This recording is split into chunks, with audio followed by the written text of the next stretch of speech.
Drama के start में शियोंग यीफान नाम की फीमेल लीड को दिखाया जाता है। आज कॉलेज में उसका पहला दिन होता है, जो उसके लिए एक बहुत इंपॉर्टेंट दिन होता है क्योंकि वो अपने हाई स्कूल के फर्स्ट लव को पूरे कॉलेज के सामने प्रपोज करने वाली होती है। वो एक ब्यूटीफुल रेड ड्रेस पहनकर हॉल में एंटर करती है। इस ड्रामा का हीरो, जिसका नाम यानकी होता है, ओपनिंग सेरेमनी के लिए पियानो बजा रहा होता है। जैसे ही वो अपनी परफॉर्मेंस फिनिश करता है, सभी उसके लिए क्लैप करते हैं। उसके बाद यीफान स्टेज पर आती है। एंकर उसका वेलकम करती है और स्पीच के लिए उसे माइक देती है। जैसे ही वो स्टार्ट करती है, उसका ध्यान एक फ्लैग पर जाता है जो लूज था और गिरने वाला था। इसलिए वो अपनी हील उतारती है और उसे गिरने से रोकने के लिए फ्लैग पर मारती है। अब उस हील से फ्लैग एक फायर अलार्म में फंस जाता है, जिससे अलार्म बजने लगता है। स्प्रिंकलर से पानी निकलने लगता है और सब भागने लगते हैं। यीफान की हील भी फ्लैग के साथ नीचे आती है और यानकी के हेड पर लगती है, जिससे यीफान का प्रपोजल प्लान फ्लॉप हो जाता है। इसके बाद हम यीफान को अपना इंट्रोडक्शन देते हुए देखते हैं, जहां वो कहती है, मैं यानकी को हाई स्कूल से जानती हूं। मैंने हाई स्कूल में उससे कभी बात नहीं की। अब जब हम दोनों को एक ही कॉलेज में एडमिशन मिल गया है, तो मेरे पास यानकी को अपनी फीलिंग्स के बारे में बताने का एक अच्छा चांस है। अगले सीन में हम यीफान को क्लास में एंटर करते हुए देखते हैं। पहले दिन की उसकी हरकतों की वजह से वहां की लड़कियां उसके बारे में बातें कर रही होती हैं। इससे यीफान को थोड़ा एम्बैरेस्ड फील होता है। तभी टीचर आती हैं और उन्हें एक कंपटीशन के बारे में बताती हैं। क्लास के बाद टीचर यीफान और यानकी को अपने ऑफिस में बुलाती हैं। चूंकि दोनों ब्राइट स्टूडेंट्स थे, टीचर उन्हें क्लास मॉनिटर्स बना देती हैं। ये सुनकर यीफान हैप्पी हो जाती है और सोचती है, अब मुझे यानकी के साथ टाइम स्पेंड करने का चांस मिलेगा। इसके बाद एक स्पोर्ट्स कंपटीशन दिखाया जाता है, जहां यीफान को एक पैर पर खड़ा होना था और अपने ओपोनेंट को गिराना था। ये उसके लिए डिफिकल्ट था क्योंकि उसका ओपोनेंट एक लड़का था। तब यानकी उसे चीयर करने की कोशिश करता है। वो कहता है, तुम ये कर सकती हो। अब उसकी चीयरिंग से मोटिवेट होकर वो अपने ओपोनेंट को एक किक से गिरा देती है और गेम जीत जाती है। इस तरह सभी मैचेस खत्म हो जाते हैं। अब उनकी क्लास आज के टूर्नामेंट में फर्स्ट आती है, जिससे सब बहुत हैप्पी हो जाते हैं। अगले सीन में यानकी कहीं जा रहा होता है, तभी एक लड़की आकर उसे प्रपोज करती है। अब यीफान वहां एक बॉक्स पकड़े हुए आती है। वो यानकी से हेल्प मांगने जा रही थी, लेकिन उसे बिजी देखकर वो खुद उसे ले जाने लगती है। लेकिन यानकी उसके हाथ से बॉक्स ले लेता है और उस लड़की से कहता है, सॉरी, मैंने तुम्हारी बात नहीं सुनी क्योंकि मेरे हाथ फ्री थे। तो वो लड़की चली जाती है। फिर वो दोनों टीचर के रूम में जाते हैं, जहां यानकी पूछता है, टीचर ने तुम्हें ऑफिस में क्यों बुलाया था? वो कहती है, वे चाहते हैं कि हम कल के कंपटीशन में पार्टिसिपेट करें। वो कहती है, मैं हर स्पोर्ट्स इवेंट में पार्टिसिपेट करूंगी क्योंकि मैं अपने फ्रेंड्स के साथ रहना चाहती हूँ। तो यानकी को याद आता है कि कुछ साल पहले किसी ने यही बात कही थी।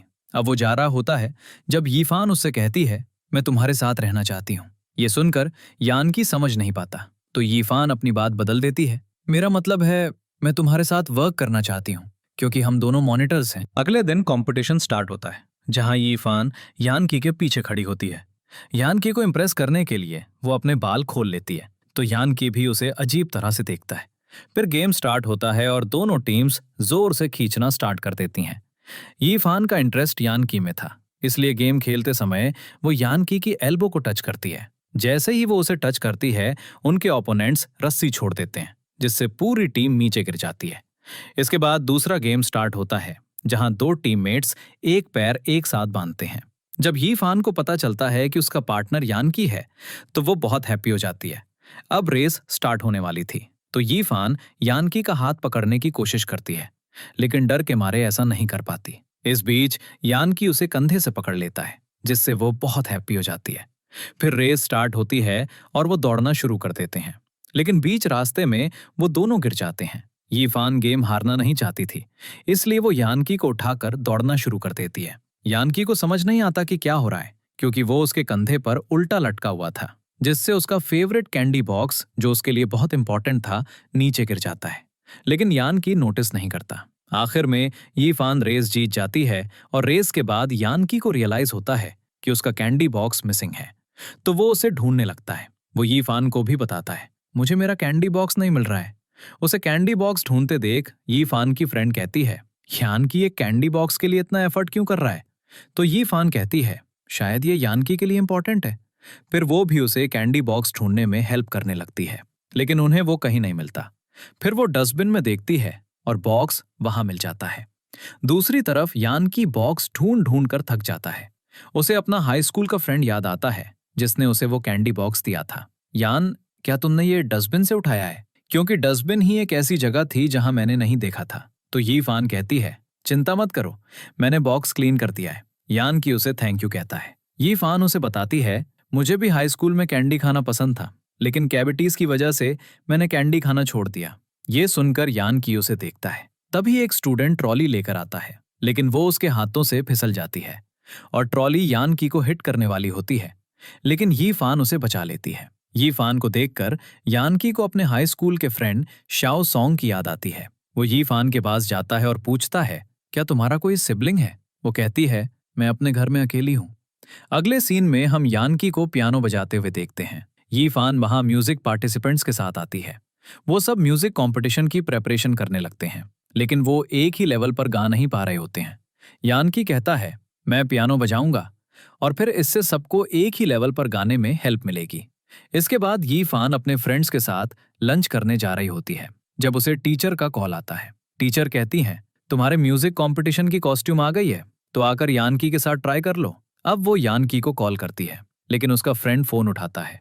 वो उसे इन्फॉर्म करती है और फोन काट देती है। बाद में उसका फ्रेंड यानकी को बताता है, यी फान तुम्हें कॉल कर रही थी, तो वो अपना खाना छोड़कर वहां चला जाता है। दूसरी तरफ हम यी फान को देखते हैं जो कॉस्ट्यूम पहने हुए हैं और मिरर में खुद को देखकर यानकी की एक्टिंग कर रही होती है।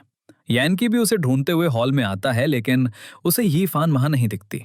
वो स्टेज पर जाकर आवाज लगाता है, यी फान तुम कहाँ हो? वो बैक स्टेज से बाहर आती है। उसे कॉस्ट्यूम में देखकर वो उसे घूरता रहता है।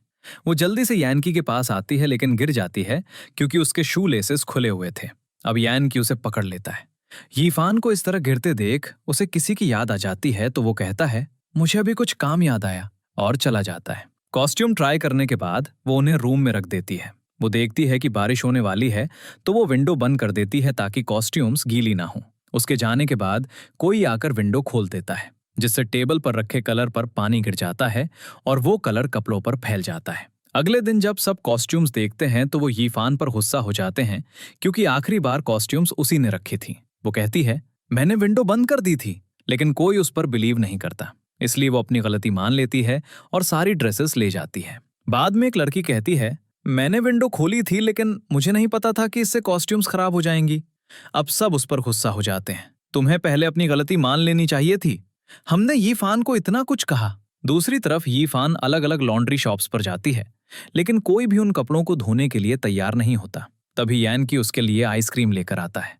फिर वो यी फान से पूछता है, क्या तुम्हें कॉस्ट्यूम्स ठीक करने का कोई सोल्यूशन मिला? वो कहती है, नहीं।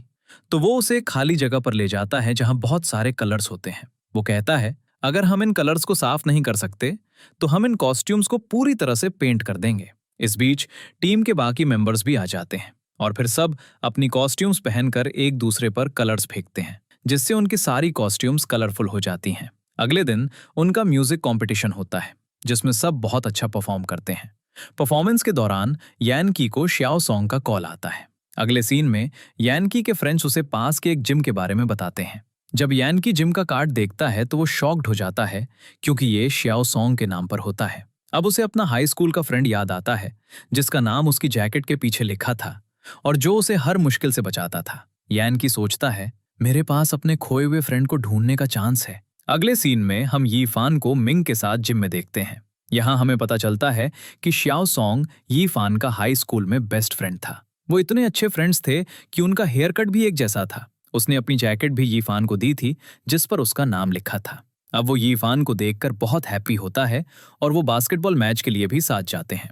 जैसे ही वो निकलते हैं, यानकी भी वहां आ जाता है, तो उसे पता चलता है कि श्याओ सॉन्ग बास्केटबॉल कोर्ट गया है। वो उसे फॉलो करता है, लेकिन उसके वहां पहुंचने से पहले वो तीनों वहां से जा चुके होते हैं। अब वो बस स्टैंड पर जाता है, जहां वो किसी को श्याओ सॉन्ग का नाम पुकारते हुए सुनता है। वो देखता है कि उसकी जैकेट पर वही नाम लिखा है।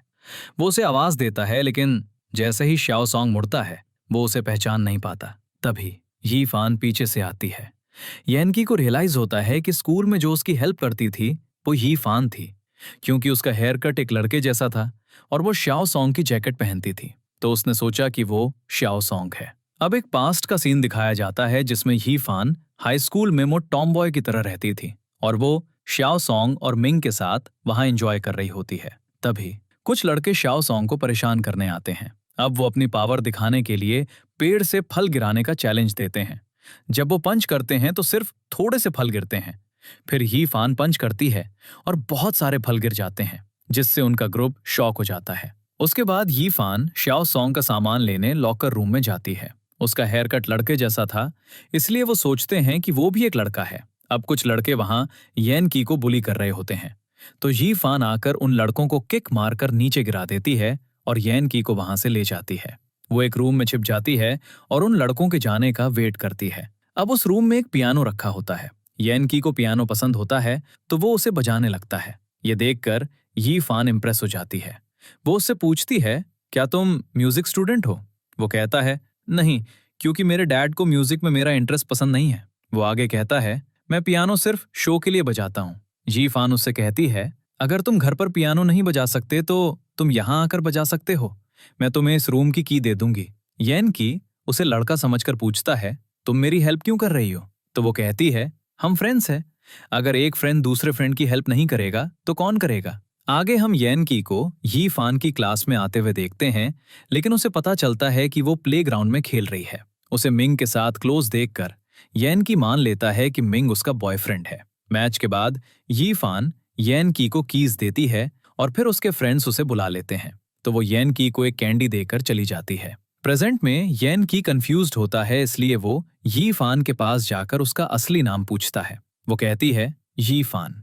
तो वो सोचता है, अगर ये यी फान है और ये एक लड़की है, तो ये बिल्कुल मेरे हाई स्कूल फ्रेंड जैसी क्यों दिखती है? यी फान सोचती है, इसे कोई मेंटल प्रॉब्लम है। येन की जाकर पियानो के पास बैठ जाता है और अपने पास्ट को याद करने लगता है। अब एक पास्ट का सीन दिखाया जाता है जहां येन की उसी रूम में पियानो बजा रहा होता है। यी फान वहां आती है और उसे पियानो बजाते देख शॉक्ड हो जाती है। वो उसकी बहुत तारीफ करती है, तो येन की कहता है, ये ट्यून काफी हार्ड है, इसलिए मुझे नहीं पता कि इसे कैसे बजाना है। यी फान कहती है, तुमने ये ट्यून कंपोजर से भी बेहतर बजाई है। तो येन की पूछता है, क्या तुमने कंपोजर को इसे बजाते हुए देखा है? यी फान झूठ बोल देती है, हाँ मैंने देखा है। तो येन की उसकी बहुत तारीफ करता है। अब वो घर जाकर कुछ रिसर्च करती है और पता चलता है कि इस ट्यून का कंपोजर बहुत पहले मर चुका था। अब उसे बहुत एम्बैरेस्ड फील होता है। अगले दिन वो मिंग से कहती है, मैं येन की का जन्मदिन सेलिब्रेट करना चाहती हूँ।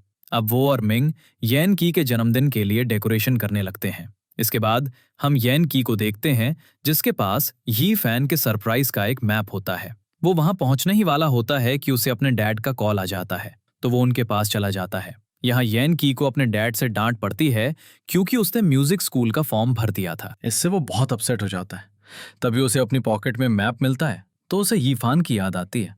वो टेरेस पे भाग कर जाता है, लेकिन बारिश की वजह से सारी डेकोरेशंस खराब हो चुकी थी और वहां कोई नहीं होता है। लेकिन जैसे ही यान के टेबल के नीचे देखता है, यीफान वहां केक के साथ छिपी होती है। वो उसे उठाता है और वो टेबल के नीचे से बाहर आ जाती है। फिर वो केक पर कैंडल जलाते हैं। यीफान उसके लिए बर्थडे सॉन्ग गाती है और यान की एक विश मांग कर कैंडल्स बुझा देता है। उसे खांसते देख वो उसे अपना स्कार्फ देती है और पूछती है, तुम मेरे साथ इतना अच्छा बिहेव क्यों कर रहे हो? यीफान उसे प्रपोज करने ही वाली होती है कि आसमान में बिजली चमकने लगती है, तो वो डर जाती है और यानकी को हक कर लेती है। पहले तो वो उसे देखता रहता है, फिर कंफ्यूज्ड होकर उसे दूर धकेल देता है, क्योंकि उसकी नज़र में यीफान एक लड़का है और उसे ऐसा करते देख उसे बहुत अजीब फील होता है। इससे पहले कि वो कुछ कह पाती, वो चला जाता है। प्रेजेंट में यीफान अपने फ्रेंड्स के साथ ड्रिंक कर रही होती है। फिर वो वहां से निकलकर एक हॉल में आती है जहां यानकी पियानो के पास बैठा होता है। उसे देखकर वो समझ जाता है कि उसने ड्रिंक की हुई है, तो वो उसे संभालने की कोशिश करता है, लेकिन वो उसके बहुत क्लोज आ जाती है और उसे किस कर लेती है। अगले सीन में यानकी यीफान के साथ अपने किस के बारे में सोच रहा होता है। फिर सीन पास में चला जाता है जहां यानकी पियानो बजा रहा होता है। तभी उसके डैड वहां आते हैं, जो यानकी के म्यूजिक स्कूल में एडमिशन के लिए मान गए थे। वो उसे कहते हैं, हम बीजिंग मूव कर रहे हैं। अगले सीन में यीफान यूनिवर्सिटी कंपटीशन के लिए जा रही होती है। उसे याद आता है कि उसने यानकी को म्यूजिक रूम में मिलने के लिए कहा था। यानकी भी अपने डैड के साथ जा रहा होता है। जब उसे भी याद आता है, तो वो अपने डैड को वेट करने के लिए कहता है और वहां भागता है। यीफान म्यूजिक रूम में होती है। वो देखती है कि वहां कोई नहीं है। वो फिर भी थोड़ी देर वेट करती है। फिर उसे टीचर का कॉल आता है। वे उसे चलने के लिए बुला रहे होते हैं, तो यीफान सोचती है कि यानकी अपना प्रॉमिस भूल गया है, इसलिए वो चली जाती है। जाते समय उसका कैंडी बॉक्स वही रह जाता है। जैसे ही यीफान जाती है, यानकी वहां आता है। उसे वहां कोई नहीं मिलता। लेकिन उसे उसका कैंडी बॉक्स मिल जाता है, तो वो समझ जाता है कि वो लेट हो गया है। अब वो उसी यूनिवर्सिटी में एडमिशन लेता है जहां यीफान ने कहा था कि वो एडमिशन लेगी। लेकिन उसे एडमिशन लिस्ट में श्याओ सॉन्ग का नाम नहीं दिखता, क्योंकि उसे लगता था कि यीफान का नाम श्याओ सॉन्ग है। प्रेजेंट में यीफान यानकी से मिलने का सोचती है। वो उसके सामने बहुत एम्बेरस्ड होती है, इसलिए वो उससे अजीब तरह से बात करने लगती है। वो उससे पूछती है, तुम्हें श्याओ सॉन्ग कैसे याद है? फिर वो पूछती है, क्या तुम्हें मैं याद हूं? तो वो कहता है, हाँ, लेकिन तुम बहुत बदल गई हो। तो यीफान कहती है, मैंने अपने बाल बढ़ा लिए हैं। यीफान कल के किस के बारे में बात करने ही वाली होती है कि यानकी ऐसे रिएक्ट करता है जैसे उनके बीच कुछ हुआ ही ना हो। तो यीफान सोचती है कि शायद ये उसकी इमेजिनेशन थी, क्योंकि वो ड्रंक थी। लेकिन जब यानकी उससे कहता है, ज्यादा ड्रिंक मत किया करो, तो उसे रियलाइज होता है कि कल जो कुछ भी हुआ वो सच था। तो उसे एम्बेरस्ड फील होता है। तभी एक ड्राइविंग स्कूल का इंस्ट्रक्टर आता है और उन्हें ड्राइविंग लेसन्स ज्वाइन करने के लिए कहता है। यानकी यीफान के साथ ज्वाइन कर लेता है। यीफान मना करने वाली होती है, लेकिन वो सोचती है कि इस तरह उसे यानकी के साथ टाइम स्पेंड करने का चांस मिलेगा, इसलिए वो मान जाती है। अब हम एक व्यक्ति को चुपके से यानकी की पिक्चर्स लेते हुए देखते हैं। पिक्चर्स लेने के बाद वो किसी को कॉल करके इन्फॉर्मेशन देता है। अगले दिन वो दोनों तैयार होकर ड्राइविंग स्कूल जाते हैं। यानकी पहली ही राइड में सब कुछ सीख लेता है, क्योंकि उसने अपने डैड से भी ड्राइविंग सीखी थी। लेकिन यीफान अपनी टर्न में बहुत बुरी तरह ड्राइव करती है। तो इंस्ट्रक्टर फ्रस्ट्रेटेड होकर यानकी से कहता है, यीफान की हेल्प करो, और चला जाता है। अब यानकी यीफान को ड्राइव करना सिखाता है और इस तरह वो बहुत क्लोज आ जाते हैं। अगले दिन यानकी यीफान को प्रैक्टिस के लिए कॉल करता है, जहां वो उसे अपने डैड की कार से ड्राइविंग सिखाने वाला था। अब वो दोनों ड्राइव पर जाते हैं। रास्ते में यीफान उसे कुछ खाने को देती है, लेकिन वो कहता है, मैं ड्राइविंग करते समय खा नहीं सकता। तो वो उसे अपने हाथ से खिलाने लगती है। फिर वो उसका मुंह भी साफ करती है। तभी उनकी कार के सामने एक डॉग आ जाता है। तो यानकी का कार से कंट्रोल खो जाता है, जिससे टायर पंक्चर हो जाता है। अब यीफान और यानकी हेल्प ढूंढने लगते हैं। उनके फोन्स में कोई सिग्नल नहीं आ रहा होता है, तो वो दोनों थक कर कहीं बैठ जाते हैं। वहां बारिश होने लगती है, तो वो दोनों एक ओल्ड लेडी के घर भागकर जाते हैं, जो उन्हें कुछ खाने को देती है। वे लेडी से एक शॉप के बारे में पूछते हैं, लेकिन लेडी को सुनने में प्रॉब्लम होती है, इसलिए वो उन्हें समझ नहीं पाती। अब काफी लेट हो चुका था, तो लेडी उनसे कहती है, यहीं रुक जाओ। उसे लगता है कि वो एक कपल है। वो दोनों लेडी को समझाते हैं, हम फ्रेंड्स हैं, कपल नहीं। लेकिन लेडी उन्हें सुन नहीं पाती। वे वहीं रुकने का फैसला करते हैं। लेडी उन्हें एक रूम देती है। इसके बाद यीफान यानकी के लिए पानी गर्म करती है और वो नहाने चला जाता है। जब वो बाहर आता है तो यीफान यानकी की ड्रेस देखकर मुस्कुराती है, जो ओल्ड लेडी ने उसे दी थी। रात में वो साथ में लेट जाते हैं। यीफान यानकी को गुड नाइट कहती है और वो दोनों सोने की कोशिश करते हैं, लेकिन उन दोनों में से किसी को भी नींद नहीं आती। आधी रात में यीफान के पेट में दर्द होता है, तो वो उठकर बाहर जाती है। यानकी भी उसे बाहर जाते हुए देख लेता है। यीफान टॉयलेट यूज करके वापस आ रही होती है, लेकिन अंधेरे की वजह से उसे लगता है कि वो रास्ता भटक गई है। तभी वो यानकी से टकरा जाती है। वो उससे पूछती है, तुम यहाँ क्या कर रहे हो? वो कहता है, मैं तुम्हें ढूंढ रहा था। वो कहती है, मैं टॉयलेट यूज करने गई थी और जंगल से अजीब आवाजें आ रही हैं। अब यीफान एक फायरफ्लाई देखती है, जो रात होने की वजह से चमक रही थी।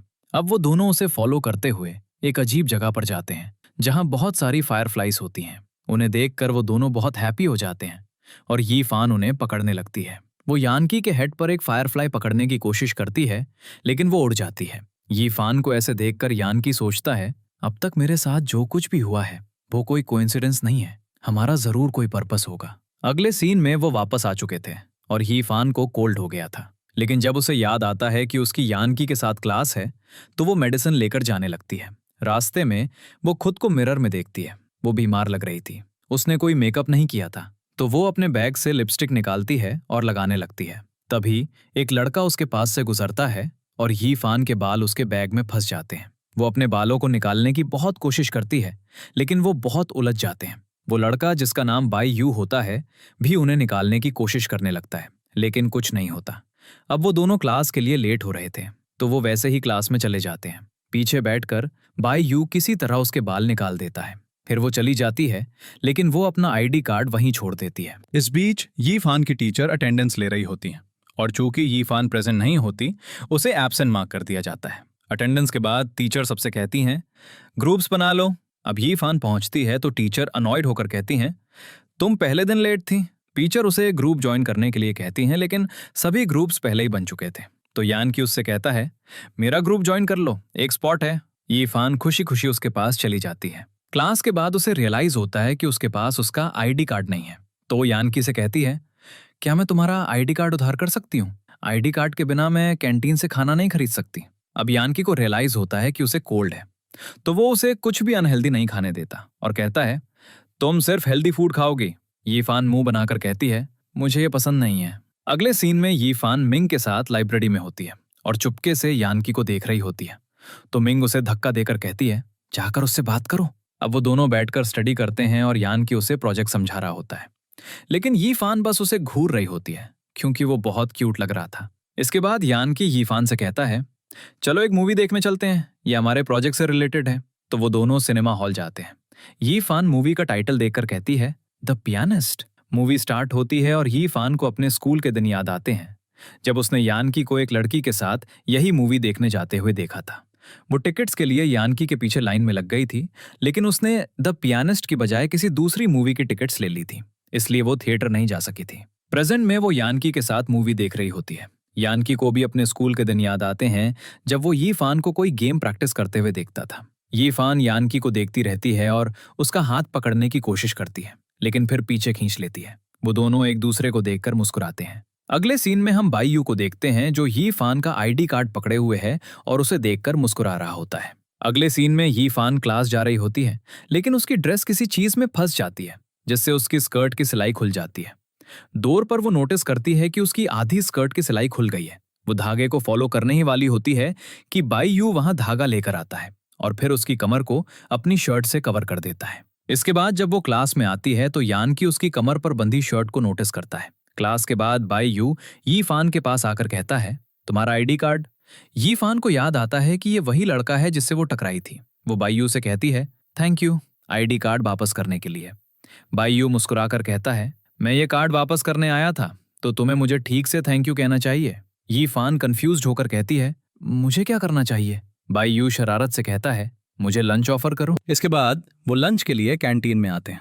लड़कियां बाईयू के बारे में बातें कर रही होती हैं क्योंकि वो काफी हैंडसम था। अब यानकी वहां आता है, उन्हें देखता है और फिर जेलसी में चला जाता है। अगले सीन में यीफान को यानकी का मैसेज आता है जिसमें लिखा होता है, इंग्लिश स्टडी करने के लिए लाइब्रेरी में आओ। वो खुशी खुशी वहां चली जाती है। यानकी उसे इंग्लिश में हेल्प करता है। उसे रियलाइज होता है कि यीफान की इंग्लिश काफी पुअर है। यानकी यीफान को अपनी फीलिंग्स कन्फेस करने के लिए एक ट्रिक सोच रहा होता है, तो उसे एक आइडिया आता है। वो उसे एग्जाम प्रैक्टिस के लिए एक बुक देने का सोचता है और उसमें एक नोट डाल देता है जिसमें उसने अपनी फीलिंग्स कन्फेस की होती हैं। अगले दिन वो बुक यीफान को देता है।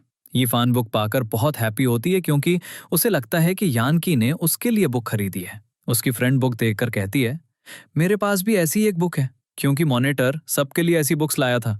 लेकिन यानकी की दी हुई बुक यीफान के लिए इंपॉर्टेंट थी, इसलिए वो उसे ध्यान से शेल्फ पर रख देती है और एग्जाम की तैयारी के लिए अपनी फ्रेंड की लाई हुई बुक से स्टडी करती है। दूसरी तरफ यानकी सोचता है, यीफान ने अब तक मैसेज देख लिया होगा, फिर उसने मुझे रिप्लाई क्यों नहीं किया। अगले दिन वो उससे लाइब्रेरी में मिलता है और उससे नोट के बारे में पूछता है, क्या तुमने नोट पढ़ा? यीफान ने बुक नहीं खोली थी, इसलिए उसे कोई आइडिया नहीं था कि नोट में क्या है, लेकिन वो झूठ बोल देती है, हाँ मैंने पढ़ा।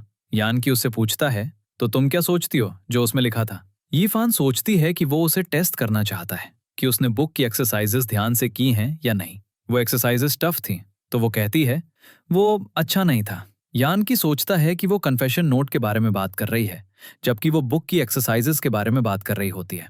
अब उनके बीच एक मिसअंडरस्टैंडिंग क्रिएट हो जाती है। यानकी सोचता है कि यीफान ने उसका कन्फेशन रिजेक्ट कर दिया है, तो वो दुखी होकर चला जाता है। यीफान की फ्रेंड उसे एक पार्टी में इनवाइट करती है, सब वहां होंगे। तो यीफान पूछती है, क्या यानकी और उसके फ्रेंड्स भी आएंगे? वो कहती है, हाँ।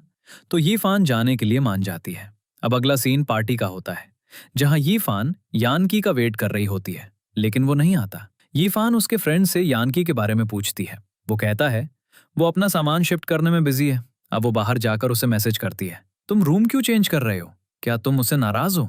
अब यीफान का एक सीनियर वहां आकर उससे बात करने लगता है। तभी बाईयू भी आता है, जिसे देखकर सीनियर चला जाता है। तो यीफान बाईयू को थैंक यू कहती है। बाईयू यीफान का हाथ पकड़कर कहता है, चलो अंदर चलते हैं। वो अंदर जाकर यानकी को देखती है, उसके बगल में बैठती है और उससे बात करने की कोशिश करती है, लेकिन वो बाईयू को देखता रहता है। फिर बाईयू यीफान को सॉन्ग्स चूज करने के लिए ले जाता है, जिससे यानकी को जेलस फील होता है। अगले सीन में यीफान बहुत एक्साइटेड होती है क्योंकि आज सभी स्टूडेंट्स के साथ उसका पब्लिसिटी फोटोशूट था। अब टीचर उन्हें फोटोग्राफर से मिलवाती है जो बाईयू होता है। सभी स्टूडेंट्स का ग्रुप फोटो लेने के बाद वो यीफान को सोलो फोटो के लिए अलग ले जाता है। तभी वो यानकी को वहां आते हुए देखती है तो वो उसके पास चली जाती है। बाईयू भी उसे फॉलो करता है। उन्हें साथ देखकर यानकी अपसेट हो जाता है। वो बाईयू से कहता है, जल्दी से इसकी फोटोज ले लो क्योंकि इसे बाद में कहीं जाना है। अब बाईयू यानकी की कई फोटोज लेता है और उसे देखने के लिए कहता है, लेकिन वो चला जाता है। अब वहां फोटो शूट हो रहा होता है, लेकिन बारिश की वजह से डिले हो जाता है। तब एक लड़का सजेस्ट करता है, जब तक बारिश हो रही है हमें हॉरर स्टोरी सुनानी चाहिए। लोग एक सर्कल में बैठ जाते हैं। यानकी जाने लगता है तो बाईयू उसे रोकता है, क्या तुम हॉरर स्टोरी से डरते हो? फिर वो यीफान और उसके बीच में बैठ जाता है। अब एक स्टूडेंट एक हॉरर स्टोरी सुनाना स्टार्ट करता है। अचानक कैमरा यीफान पर गिरने लगता है, लेकिन यानकी उसे बचा लेता है, जिससे उसके हाथ में चोट लग जाती है। यीफान उसे बैंडेज लगाने के लिए कहती है, लेकिन वो कहता है, कोई बात नहीं, वैसे भी ये बड़ी चोट नहीं है। लेकिन यीफान फिर भी उसे साथ ले जाती है और बैंडेज करते समय उससे पूछती है, तुम रूम क्यों चेंज कर रहे हो? क्या तुम्हें कैंपस में रहना पसंद नहीं है? वो कहता है, ऐसा कुछ नहीं है। तभी बाईयू आता है और कहता है, बारिश रुक गई है तो हम अब फोटोशूट कर सकते हैं। तो यानकी कहता है, मेरे हाथ में बैंडेज लगी है तो मैं नहीं आ सकता। यीफान उसे रेस्ट करने के लिए कहती है और जाने लगती है, लेकिन यानकी उसका हाथ पकड़कर उसे रोक लेता है। उसे ऐसा करते देख यीफान शॉक्ड हो जाती है। वो उससे पूछती है, क्या हुआ? जब यानकी बाईयू को खड़ा हुआ देखता है तो वो कहता है, कुछ नहीं। तो वो दोनों चले जाते हैं। अगले सीन में यानकी का फ्रेंड गुस्से में आता है। यानकी उससे पूछता है, क्या हुआ? वो कहता है, मैं बाईयू के साथ फोटो सेलेक्ट करने जा रहा था, लेकिन लास्ट मोमेंट पर टीचर ने मना कर दिया और अब यीफान उसके साथ है। फिर वो कहता है, बाईयू ने ही टीचर को यीफान के बारे में बताया होगा। अगले सीन में यीफान मिंग के साथ फोटो सेलेक्ट करने जा रही होती है जब उसे यानकी का मैसेज आता है। वो उसे एक अपार्टमेंट देखने के लिए अपने साथ चलने को कहता है। क्या तुम मेरे साथ अपार्टमेंट देखने चलोगी? ये सुनकर यीफान हैप्पी हो जाती है, लेकिन उसे बाईयू के साथ अपना प्रोग्राम कैंसिल करना पड़ता है। वो मिंग से कहती है, तुम बाईयू के साथ फोटो सेलेक्ट करने चली जाओ।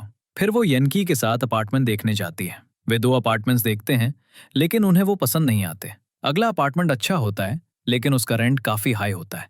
लेकिन यानकी कहता है, कोई प्रॉब्लम नहीं, मैं इसके लिए मान जाऊंगा। अगले दिन यीफान यानकी को उसका सामान शिफ्ट करने में हेल्प कर रही होती है। सारा काम खत्म करने के बाद यानकी उसे बैठने के लिए कहता है और उसकी पैंट्स मोड़ता है, क्योंकि वो उसके घुटने पर मेडिसिन लगाना चाहता था। उसे कल अपार्टमेंट ढूंढते समय चोट लग गई थी। यीफान कहती है, मुझे एम्बेरस फील हो रहा है, मैं खुद कर लूंगी। तो यानकी कहता है, हाई स्कूल में तुम और शाओ सॉन्ग काफी क्लोज थे, तो अब मेरे साथ शाय क्यों फील कर रही हो? तब वो यानकी की बात मान जाती है और वो मेडिसिन लगाने लगता है। उसके बाद वो जाने लगती है और जाने से पहले उसे गिफ्ट में एक टॉय देती है। अगले सीन में यीफान मॉल में होती है और वहां देखी गई दूसरी लड़कियों की तरह चलने और मूव करने की कोशिश कर रही होती है। तभी बाईयू उसे देख लेता है और समझ जाता है कि वो क्या कर रही है। तो वो उसे स्टूडियो ले जाता है और कहता है, ये ड्रेस ट्राई करो।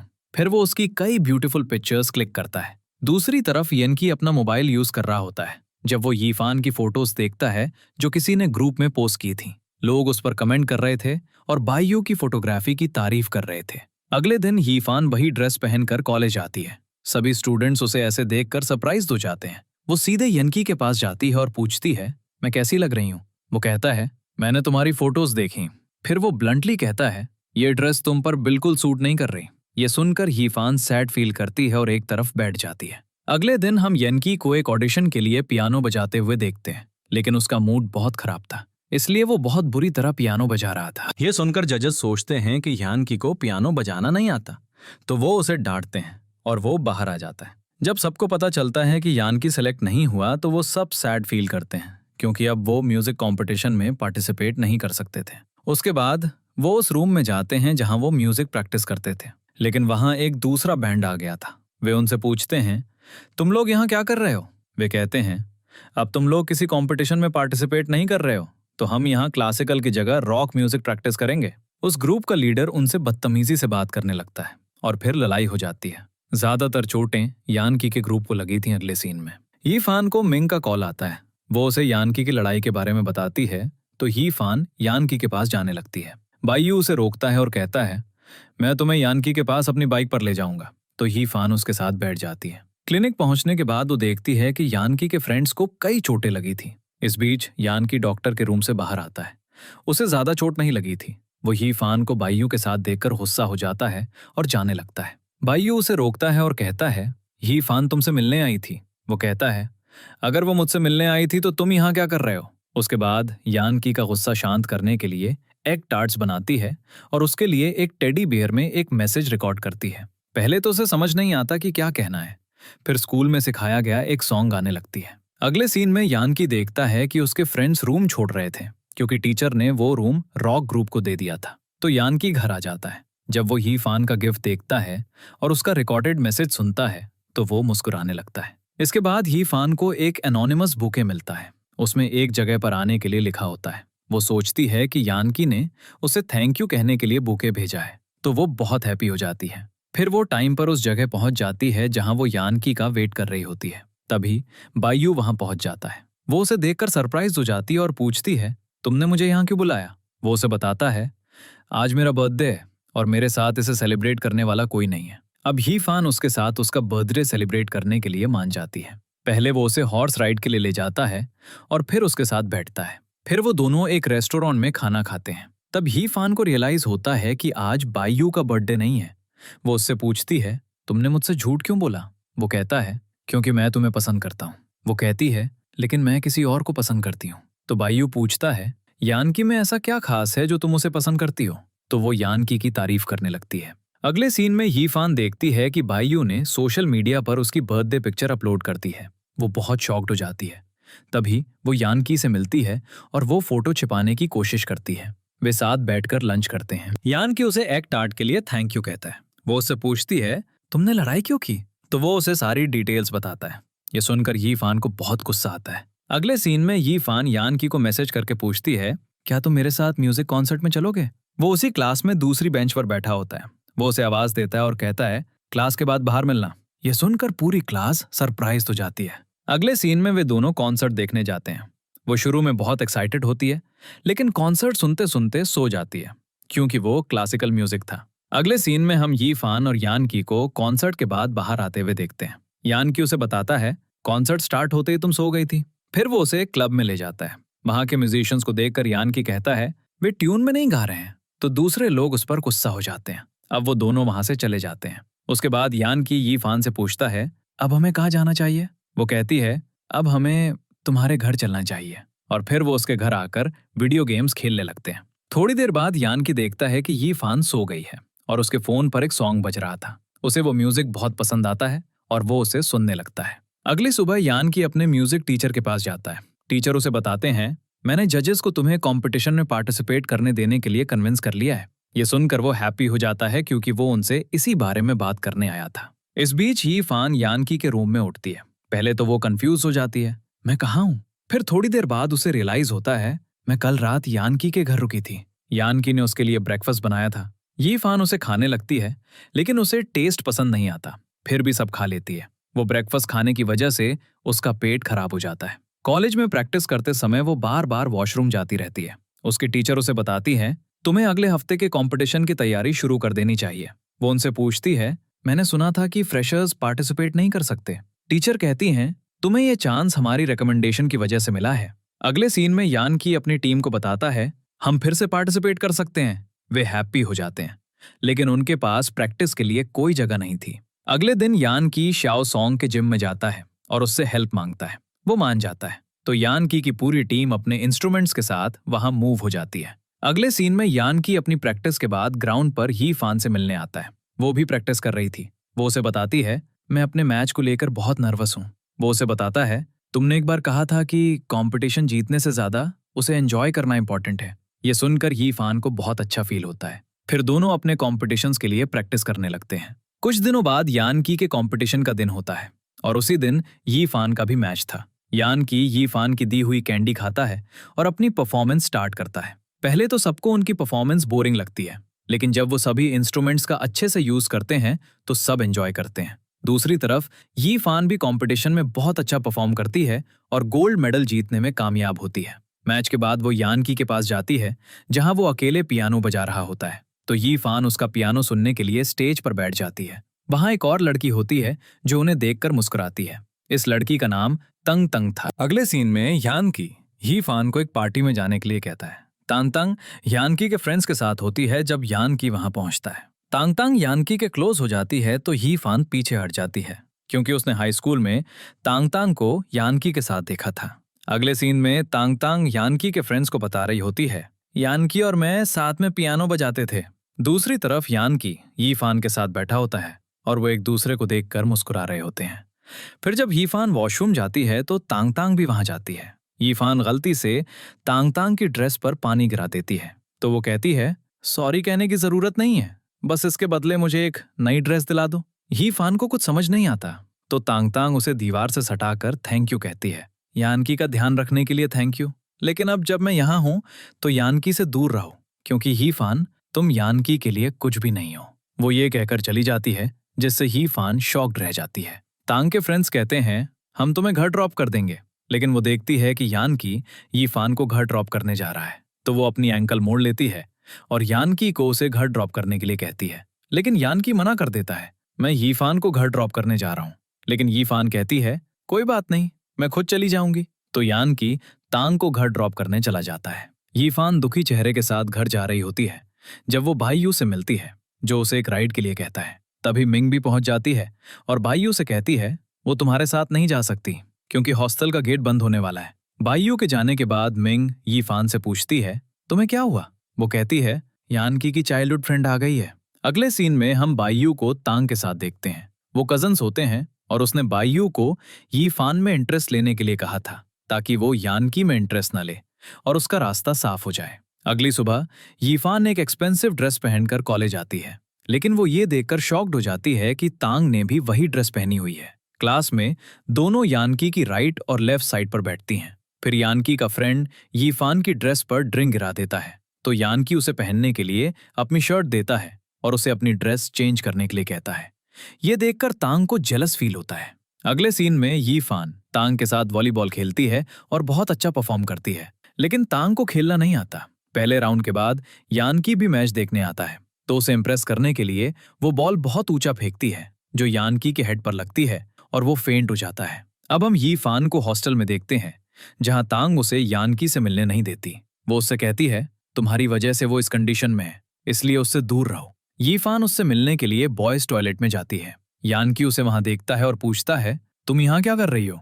तभी कोई अंदर आने लगता है तो वो दोनों वॉशरूम में छिप जाते हैं। वो कहती है, मैं तुम्हारे लिए बिस्किट्स लाई हूँ। वो उसे खाने के लिए कहती है, लेकिन फिर उसे रियलाइज होता है कि वो वॉशरूम में है तो बाहर आकर वो यानकी को बिस्किट्स खाने के लिए कहती है। वो कहता है, मैं बाद में खा लूंगा।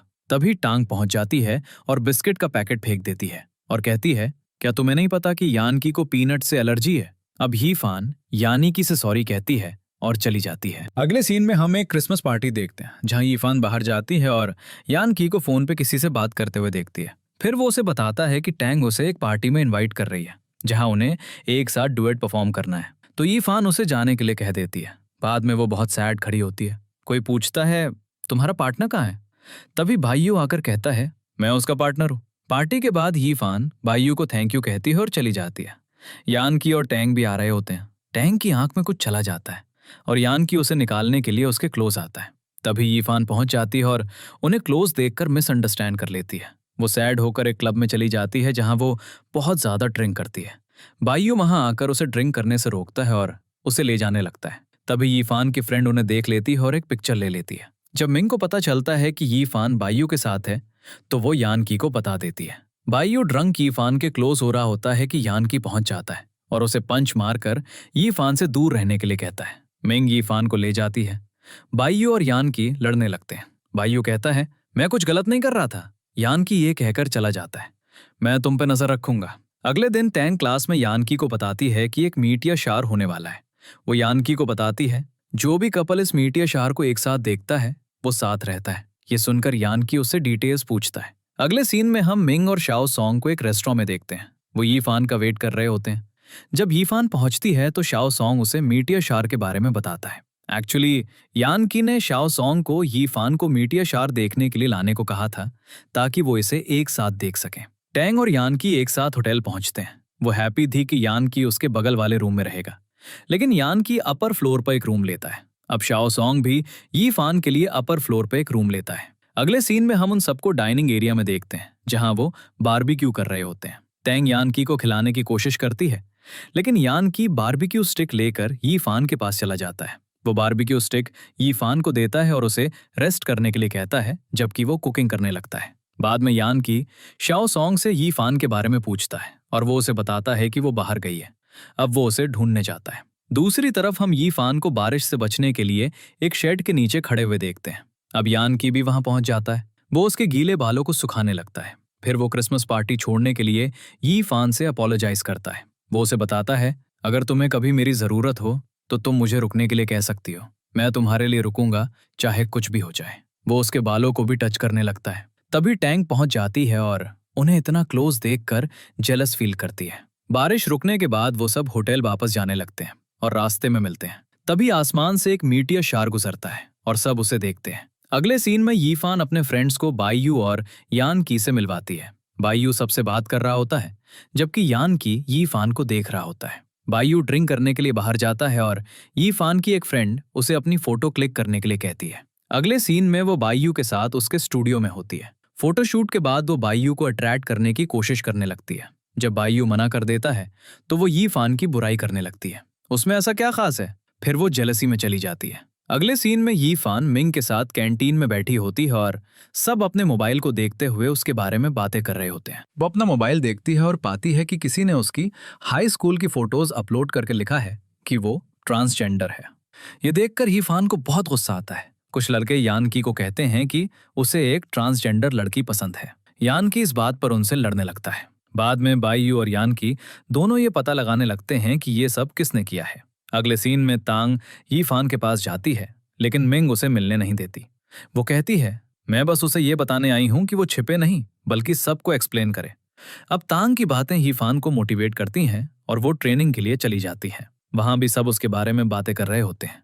उसका कोच उसे बताता है, लोग मेरे बारे में भी यही बातें कहते थे, लेकिन मैंने उन्हें इग्नोर किया और आगे बढ़ गया, क्योंकि दुनिया में ऐसे लोग हैं जो तुमसे प्यार करते हैं। बहुत इन्वेस्टिगेशन के बाद बाइयू और यानकी पता लगा लेते हैं कि ये सब किसने किया है।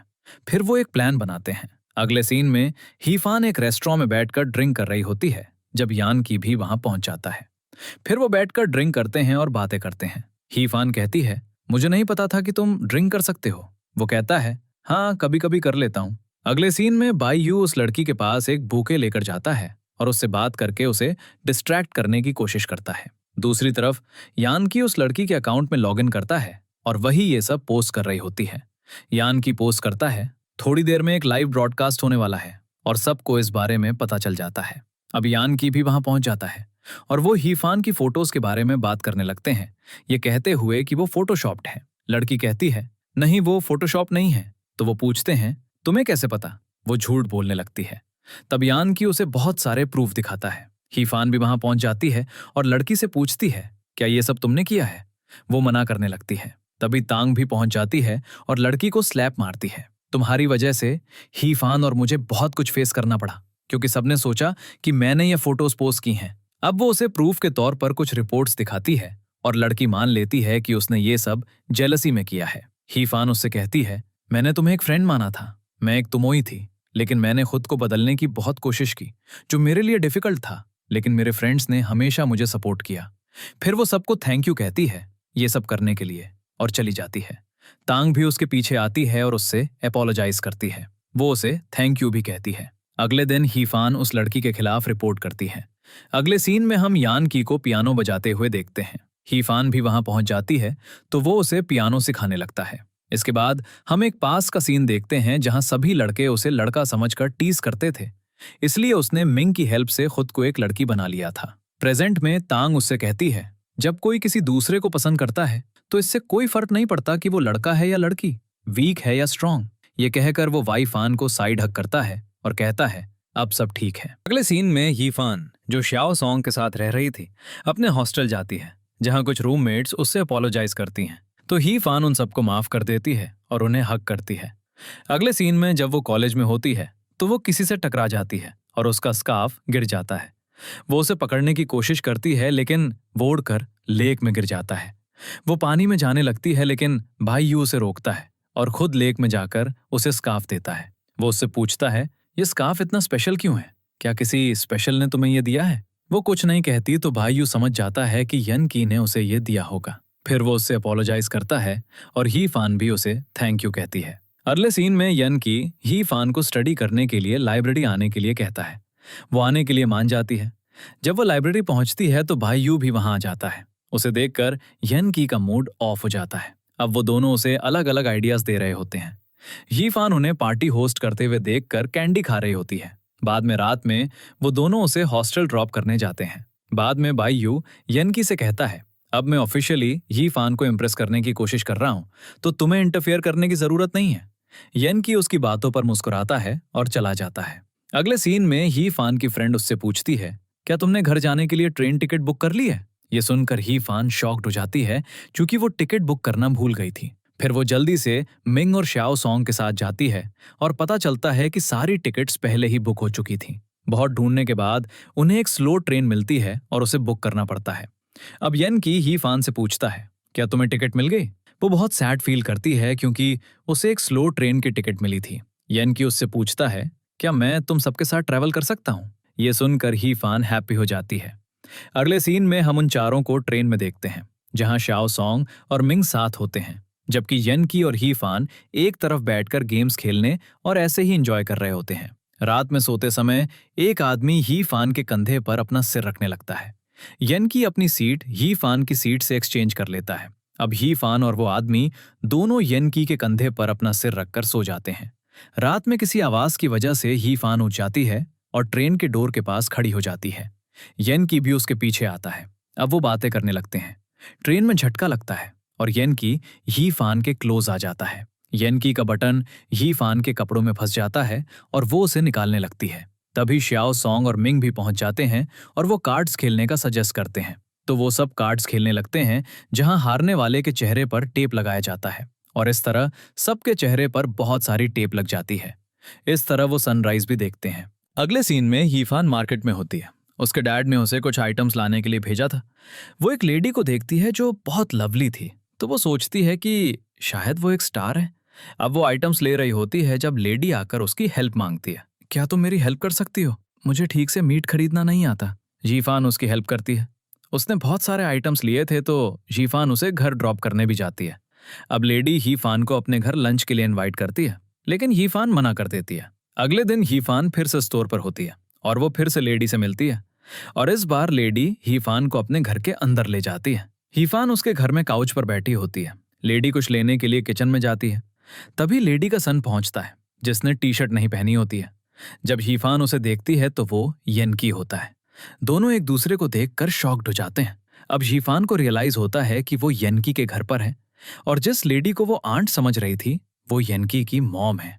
अब मॉम ये जानकर हैप्पी होती हैं कि वो पहले से एक दूसरे को जानते हैं। वो यनकी को डांटती भी है, तुमने मुझे पहले क्यों नहीं बताया कि तुम्हारी फ्रेंड इतनी नाइस है? अब वो लंच बनाने चली जाती हैं, उन्हें टीवी देखने के लिए कहकर, और यनकी से कहती हैं मौके का फायदा उठाओ, क्योंकि उसकी मॉम को हीफान बहुत पसंद आई थी। अब वो बैठे होते हैं और यनकी को समझ नहीं आता कि क्या बात करनी है। अब टीवी पर रोमांटिक सीन चल रहे होते हैं, जिससे सिचुएशन और भी सीरियस हो जाती है। यनकी घबराकर टीवी बंद कर देता है। फिर वो जीफान को कुछ फ्रूट खाने के लिए कहता है। जब वो फ्रूट खा रही होती है तो यनकी उसे देखता रहता है। किचन में प्रेशर कुकर की विसल बज रही होती है, तो जीफान उठकर किचन में जाती है। तभी प्रेशर कुकर अचानक खुल जाता है और मीट का एक टुकड़ा यीफान को लगता है। यनकी की मॉम भी वहां पहुंच जाती है और यनकी को यीफान के लिए आइस लाने के लिए कहती हैं। आइस लगाते समय वो अपोलोजाइज करती हैं। ये एक छोटी चोट है, लेकिन लड़कियों के लिए उनका चेहरा बहुत इंपॉर्टेंट होता है, इसलिए तुम्हें केयरलेस नहीं होना चाहिए। अब यीफान जाने लगती है और यनकी उसे ड्रॉप करने जाता है। उन्हें पता चलता है कि वो नेबर्स हैं। अगले सीन में यीफान फायरवर्क्स देखने आती है और यनकी भी पहुंच जाता है। यनकी उसके लिए स्पार्कलर्स लाया था, जिन्हें वो जलाकर एंजॉय करते हैं। यनकी उसकी स्माइल देख रहा होता है जब उसे कुछ अजीब स्मेल आती है। वो देखता है कि यीफान की ड्रेस स्पार्कलर से आग पकड़ने वाली थी। वो जल्दी से यीफान का कोट उतारने का सोचता है, लेकिन उसकी ड्रेस बच जाती है। अब शाओसोंग और मिंग भी पहुंच जाते हैं और वो एक विश मांगते हैं। तभी आसमान में फायरवर्क्स होने लगते हैं। फायरवर्क्स देखते समय यनकी यीफान के क्लोज आता है, उसे हैप्पी न्यू ईयर विश करता है और उसके चीक पर किस करता है। यीफान मुस्कुराती है और उसे हैप्पी न्यू ईयर विश करती है। अगले सीन में यीफान यनकी के किस के बारे में सोच रही होती है कि क्या यनकी ने सच में उसे किस किया था। उसे येन का मैसेज भी आता है, क्या तुम जाग रही हो? यीफान उसे मैसेज करती है, क्या हम वॉक पर चल सकते हैं? और फिर वो येनकी के रिप्लाई का वेट करती है, लेकिन वो नहाने गया होता है, इसलिए वो रिप्लाई नहीं करता। अगले सीन में वो सब वापस आ चुके होते हैं, तो येनकी के लिए कुछ लाई थी। वो उसे कॉल भी करती है, लेकिन वो नहीं उठाता क्योंकि वो टैंक के साथ होता है। तो वो उससे मिलने उसके घर जाती है, लेकिन वो वहां भी नहीं होता। अब वापस आते समय वो येनकी के फ्रेंड्स को देखती है। वो उनसे येनकी के बारे में पूछती है और वो उसे बताते हैं वो स्कूल के प्रैक्टिस रूम में है, तो वो वहां जाने लगती है। दूसरी तरफ यान की तांग के साथ प्रैक्टिस कर रहा होता है और उसे वहां तांग का रिजेक्शन लेटर मिलता है। वो उससे उसके बारे में पूछता है और वो कहती है, मैंने तुम्हारे बिना वर्क करने की बहुत कोशिश की। फिर वो यान की को हक करती है और पूछती है, क्या हम फिर से एक साथ परफॉर्म नहीं कर सकते? यीफान उन्हें इस तरह क्लोज देख लेती है और उसके हाथ से कुछ गिर जाता है और वो भाग जाती है। यान की भी उसे देखता है और उसके पीछे आता है, उसे रुकने के लिए कहता है, लेकिन वो नहीं रुकती। अगले सीन में यीफान शाओ सॉन्ग के साथ बॉक्सिंग कर रही होती है, जिसने यान की का मास्क पहना होता है, और वो अपना सारा गुस्सा निकाल रही होती है। शाओ सॉन्ग यान की को मैसेज करता है, यीफान तुमसे बहुत नाराज है, और उसे वहां आने के लिए कहता है। वो यीफान को भी समझाता है कि शायद जो उसने देखा वो वैसा नहीं था, लेकिन वो गुस्से में कहती है, सारे लड़के एक जैसे होते हैं। अगले सीन में हम यीफान और श्याओ सॉन्ग को जिम से निकलते हुए देखते हैं और यान की वहां पहुंच जाता है। वो यीफान से कहता है, मैं तुम्हारे लिए स्नैक्स लाया हूं। श्याओ सॉन्ग भी उन्हें अकेला छोड़ देता है। अब यान की उसे बताता है, मैंने तुम्हारा कॉल इसलिए नहीं उठाया क्योंकि मैं तांग के साथ प्रैक्टिस कर रहा था। वो पूछती है, सच में? तब यान की उसे उस पर ट्रस्ट करने के लिए कहता है। अगले सीन में यीफान को पता चलता है कि किसी ने बाई यू को मारा है, तो वो यान की के साथ हॉस्पिटल आती है। वहां बैंडेज्ड बॉडी वाले एक पेशेंट को बायू समझकर वो शॉक्ड हो जाती है, लेकिन फिर बायू बाहर से आता है और उन्हें राहत मिलती है। वो अब उन्हें सब कुछ बताता है। यीफान मिंग को कॉल करने वाली होती है, लेकिन बायू उसे रोकता है। वे सोचेंगे कि ये मेरी वजह से हुआ है। अब वो यीफान को रुककर उसकी देखभाल करने के लिए कहता है, लेकिन यान की यीफान को भेज देता है और खुद बायू के साथ रुक जाता है। यीफान से कहता है, मैं उसका अच्छे से ध्यान रखूंगा। बायू उसके रुकने से हैप्पी नहीं था, तो वो यान की को परेशान करने लगता है। कभी वो उसे एप्पल काटने के लिए कहता है। जब वो काट देता है तो वो कहता है, मुझे ग्रेप्स खाने हैं। और जब वो ग्रेप्स लाता है तो वो कहता है, मुझे डायरी वाले चाहिए। यान की फ्रस्ट्रेटेड हो जाता है और खुद ग्रेप्स खा लेता है। रात में जब यान की सो रहा होता है तो बायू उसे जगाता है और उसे वॉशरूम ले जाने के लिए कहता है। अब यान की उसके एटीट्यूड से इतना अनॉयड हो जाता है कि वो अगले दिन मिंग को वहां बुला लेता है। वो उसे इस तरह देखकर वरीड हो जाती है, तो वो उसे कंफर्ट करता है, मैं कल डिस्चार्ज हो जाऊंगा तो वरी करने की जरूरत नहीं है। अगले सीन में हम यीफान और यान की को हॉस्पिटल के बाहर देखते हैं, जहां यान की उसे एक मूवी पर जाने के लिए कहता है और यीफान खुशी खुशी मान जाती है। फिर वो टाइम पर यान की के यहाँ पहुंच जाती है और वो मूवी देखने जाते हैं। सिनेमा में यान की अपना हाथ यीफान के कंधे पर रखने ही वाला होता है कि यीफान उसे एक कपल को किस करते हुए दिखाती है और उसे बताती है, हॉल के अंदर सीसीटीवी कैमरे लगे हैं, तो क्या तुम्हें अंधेरे में साफ दिखाई दे रहा है? तो यान की अपना हाथ यीफान के कंधे से हटा लेता है। फिर वो यीफान को हॉस्टल ड्रॉप करने जाता है और उसे प्रपोज करने ही वाला होता है कि उसका कोच आ जाता है, तो वो चली जाती है। अब वो घर आकर सोचता है कि यीफान को अपनी फीलिंग्स कैसे कन्फेस करे। वो इंटरनेट पर सर्च करता है और यीफान को कुछ लिखता है जो उसे बहुत अजीब लगता है। अगले सीन में वो अपने घर पर यीफान के साथ कैंडल लाइट डिनर प्लान करता है। जैसे ही यीफान एंटर करती है वो कहती है, यहाँ बहुत अंधेरा है। वो यान की को लाइट ऑन करने के लिए कहती है, लेकिन यान की झूठ बोलता है, बल्ब खराब हो गया है, और यीफान को बैठने के लिए कहता है, लेकिन यीफान सीधे बल्ब चेक करती है, जिससे यान की का प्लान खराब हो जाता है। अब वो जल्दी से वाइन बॉटल्स और कैंडल उठाने लगता है, लेकिन यीफान ने पहले ही बल्ब ऑन कर दिया था और यानकी के साथ वाइन और ग्लासेस देखकर समझ गई थी। अगले सीन में वो सब सेलिब्रेट करने आते हैं, तो उसने उसका प्लान खराब कर दिया है। वो एम्बैरेस्ड होकर जाने लगती है। यानकी इस बार चांस मिस नहीं करना चाहता, तो वो यीफान के पीछे जाता है और उसे पीछे से हक कर लेता है, जिससे यीफान शॉक्ड हो जाती है। वो आखिर में उसे बता देता है, मैं तुम्हें पसंद करता हूँ। ये सुनकर यीफान सरप्राइज हो जाती है। अगले सीन में यीफान यानकी के घर पर होती है और वो उसके बाल सुखा रहा होता है। उसे विश्वास नहीं हो रहा था कि वो यानकी के साथ है।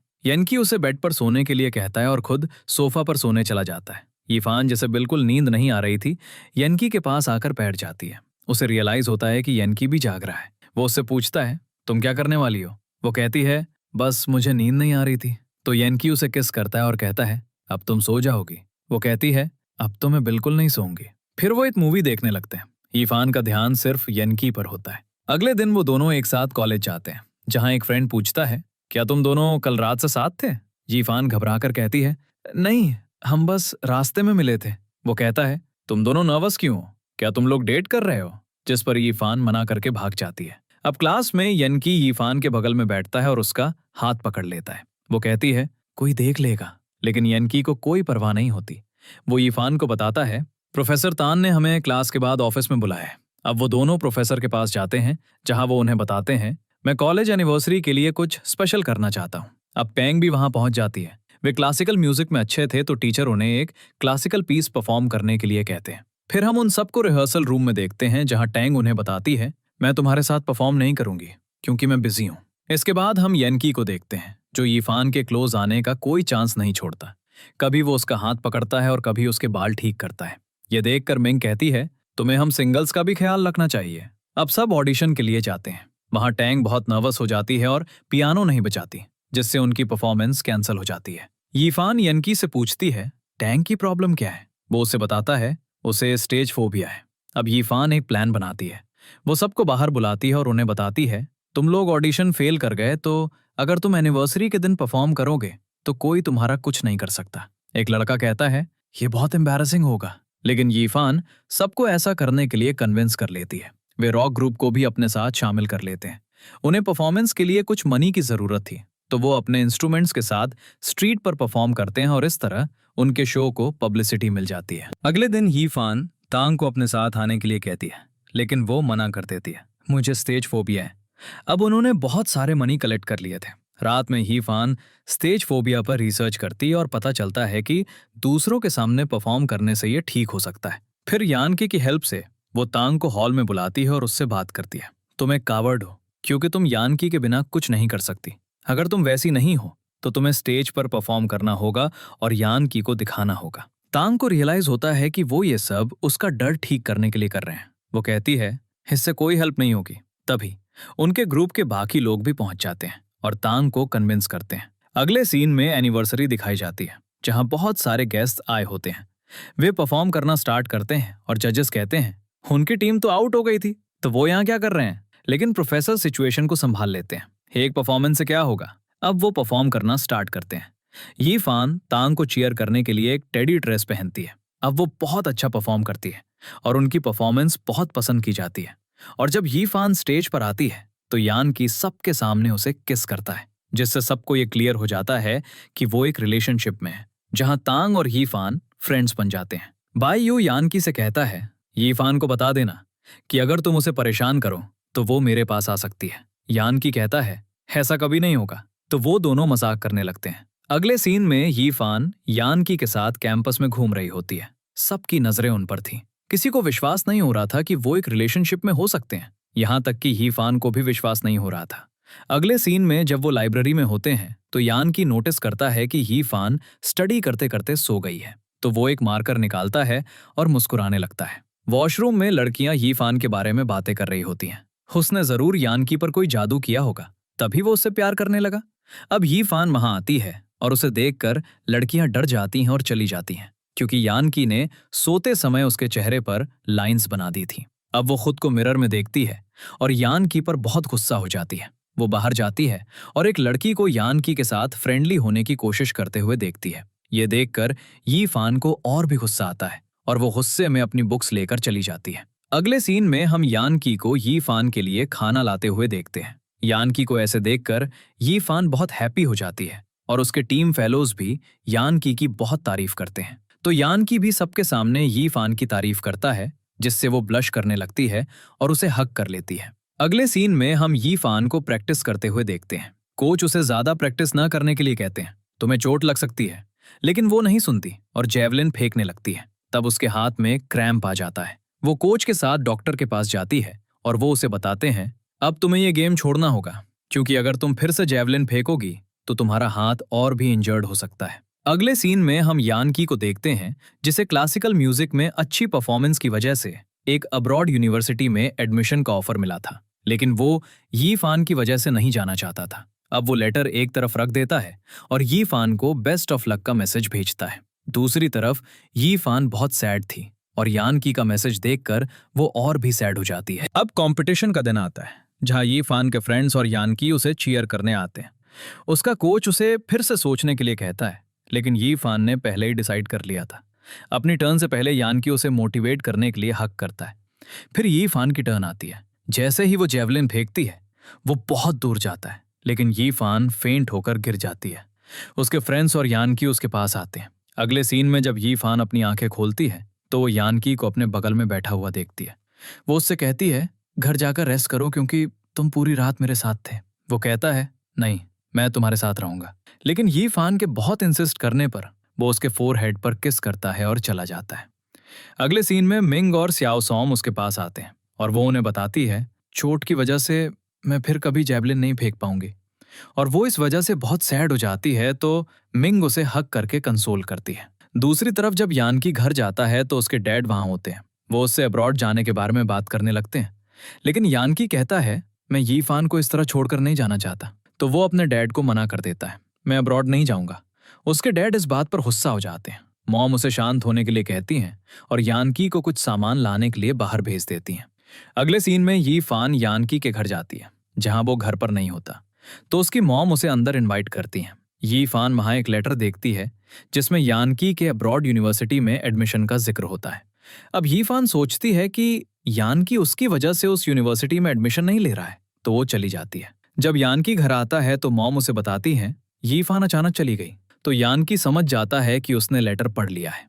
अब वो उसके पीछे जाता है और उसे कॉल करता है। यी फान ग्राउंड पर जाकर जैवलिन फेंकने लगती है, लेकिन वो नहीं कर पाती क्योंकि उसके हाथ में दर्द हो रहा था।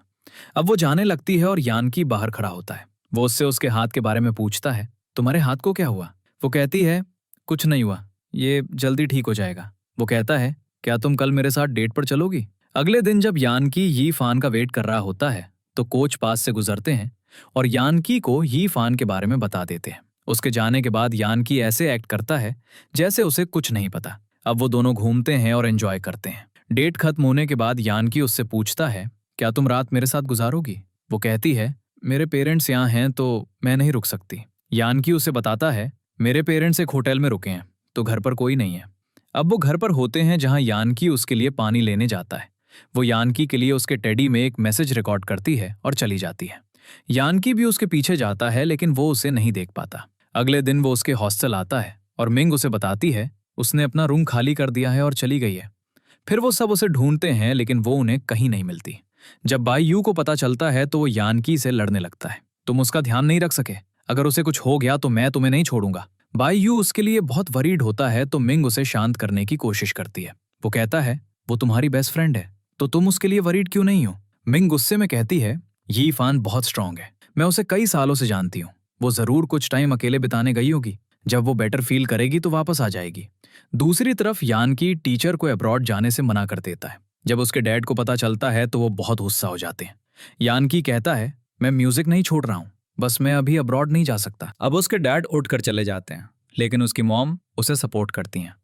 रात में जब यानकी अपने रूम में होता है तो वो यी फान का रिकॉर्डेड मैसेज सुनता है जिसमें वो उससे अपोलोजाइज करती है और कहती है, मैं तुम पर बोझ नहीं बनना चाहती, इसलिए मैं कुछ टाइम अकेले बिताऊंगी ये सोचने के लिए कि मैं जैवलिन के अलावा अपनी लाइफ में क्या करूंगी।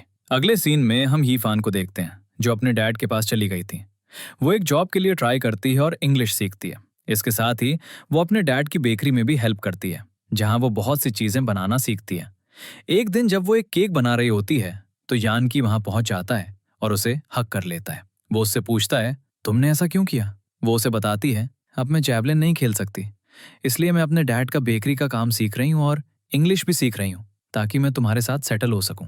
तब वो उसे अपने दिल की सारी बातें बताता है। हाई स्कूल में मैंने तुमसे मिलने का अपना प्रॉमिस निभाया था और मुझे तुम्हारा कैंडी बॉक्स पियानो रूम में मिला था, मैं तुम्हें तब से पसंद करता हूँ। लेकिन यी फान को विश्वास नहीं होता। तब वो उसे वो नोट दिखाता है जो उसने बुक में दिया था। इसका मतलब यानकी ने बहुत पहले ही अपना लव कन्फेस कर दिया था, लेकिन यी फान ने उसे पढ़ा नहीं था।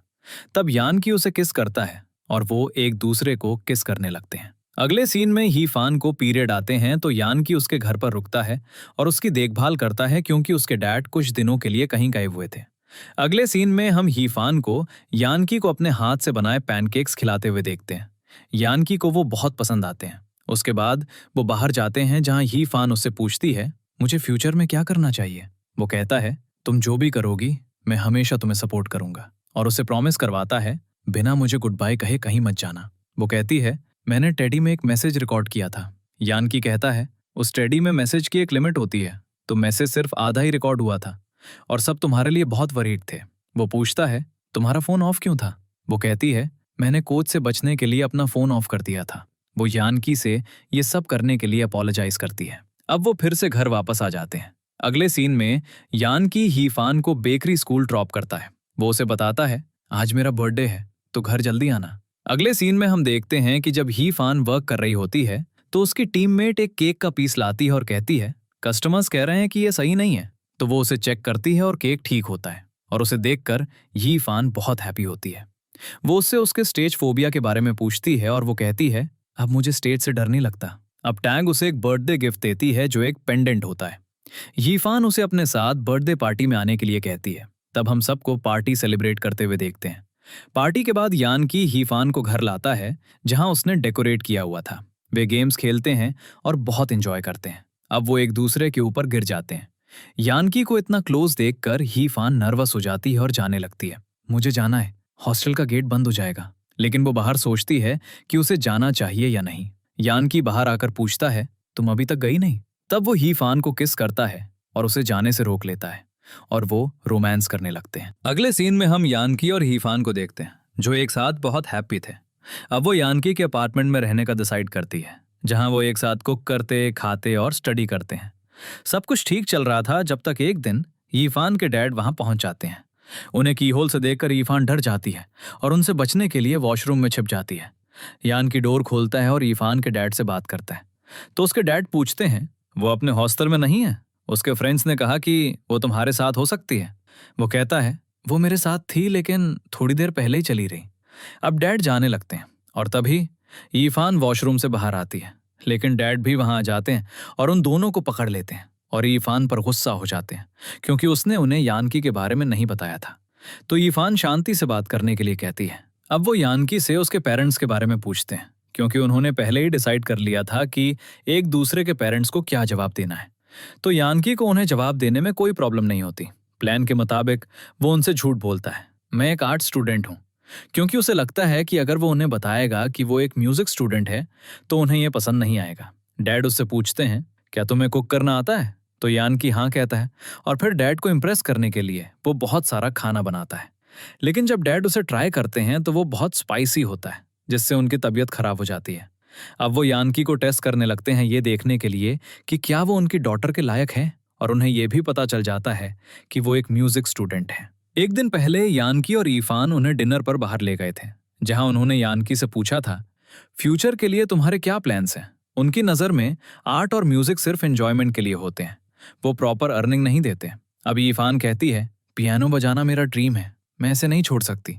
तो डैड कहते हैं, अगर तुम्हें फ्यूचर में उसके साथ रहना है तो तुम्हें ये सब छोड़ना होगा।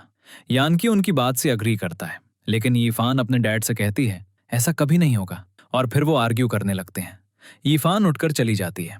यानकी भी उसके पीछे जाता है और उसे अपने डैड से अपोलोजाइज करने के लिए कहता है लेकिन वो नहीं मानती और चली जाती है। अब यानकी अकेले यीफान के डैड को ड्रॉप करने जाता है। यीफान घर पर होती है जहां उसे अपने डैड का एक लेटर मिलता है जिसमें वो यानकी से अपने बिहेवियर के लिए अपोलोजाइज करते हैं। उन्होंने लिखा था कि उन्होंने बहुत स्ट्रिक्टली बिहेव किया लेकिन यीफान उनकी अकेली डॉटर है, इसलिए वो उसके बारे में बहुत कंसर्न्ड है। अब वो जल्दी से अपने डैड से मिलने स्टेशन जाती है। दूसरी तरफ यानकी यीफान के डैड के साथ होता है। वे उनसे अपने बुरे बिहेवियर के लिए अपोलोजाइज करते हैं और उन्हें बताते हैं, कल मैं करियर चेंज करने के बारे में मजाक कर रहा था। अब जैसे ही डैड जाने वाले होते हैं यीफान वहां पहुंच जाती है और उन्हें हक कर लेती है। वो उनसे अपोलोजाइज भी करती है। अब उसके डैड उससे मिलकर बहुत हैप्पी होते हैं और दोनों को गुड बाय कहकर चले जाते हैं। कुछ दिनों बाद यानकी यीफान को अपने घर लाता है जहां यानकी की फैमिली उससे बहुत अच्छे से मिलती है। यानकी की मॉम यीफान की बहुत तारीफ कर रही होती हैं। अब किचन में यीफान यानकी के डैड की हेल्प करती है। डैड उससे बहुत इंप्रेस होते हैं क्योंकि यीफान को कुकिंग का बहुत नॉलेज होता है। यानकी भी डैड के बिहेवियर से सरप्राइज होता है, वे तो मुझसे भी ऐसे बात नहीं करते। बाद में वो टेबल पे खाने बैठते हैं जहां यानकी खाने से ग्रीन चिलीज हटा रहा होता है तो यीफान उसे खिलाने लगती है और कहती है, इस तरह वेजिटेबल्स हटाना अच्छी बात नहीं है। ये देखकर यानकी की मॉम बहुत हैप्पी होती हैं और डैड को भी ग्रीन चिलीज खाने का सिग्नल देती हैं। आगे हम यानकी और यीफान को बाहर वॉक करते हुए देखते हैं जहां यीफान को टैंग का मैसेज आता है। वो उसे मिलने के लिए इनवाइट करती है। यीफान को समझ नहीं आता कि वो उसे क्यों बुला रही है। अब वो टैंग से मिलने जाती है, जहां टैंग पहले उसके लिए पियानो बजाती है और उसे थैंक यू कहती है। तुम्हारी वजह से मेरा डर खत्म हो गया। फिर वो उससे पूछती है, क्या तुम सच में जैवलिन खेलना छोड़ दोगी? वो कहती है, मेरा राइट हैंड डैमेज्ड है, अब मैं कभी जैवलिन नहीं फेंक सकती। टैंग कहती है, अगर तुम अपने राइट हैंड से नहीं खेल सकती तो तुम्हें अपने लेफ्ट हैंड से ट्राई करना चाहिए।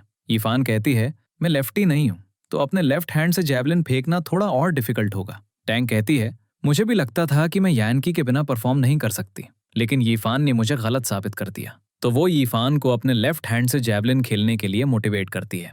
बाद में यीफान यानकी को बताती है और फिर अगले दिन वो ट्रेनिंग के लिए अपने कोच के पास जाती है। उसके फ्रेंड्स भी उसे देखकर हैप्पी होते हैं।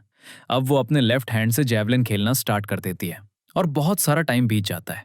धीरे धीरे यीफान और यानकी के रिलेशनशिप में भी कुछ झगड़े होने लगते हैं। एक लंबे टाइम के बाद सभी फ्रेंड्स एक रेस्टोरेंट में मिलते हैं, जहां यीफान मिंग से यानकी की कंप्लेन कर रही होती है, जबकि यानकी श्याओ सॉन्ग से यीफान की कंप्लेन कर रहा होता है। अगले सीन में यीफान और यानकी एक रेस्टोरेंट में जाते हैं, जहां यानकी यीफान को प्रपोज करता है, लेकिन उसके पास रिंग नहीं थी, तो वो एक पेपर की रिंग बनाकर उसे पहनाता है। यीफान बहुत हैप्पी होती है और उनका किसिंग सीन दिखाया जाता है और इस तरह ये ड्रामा खत्म हो जाता है।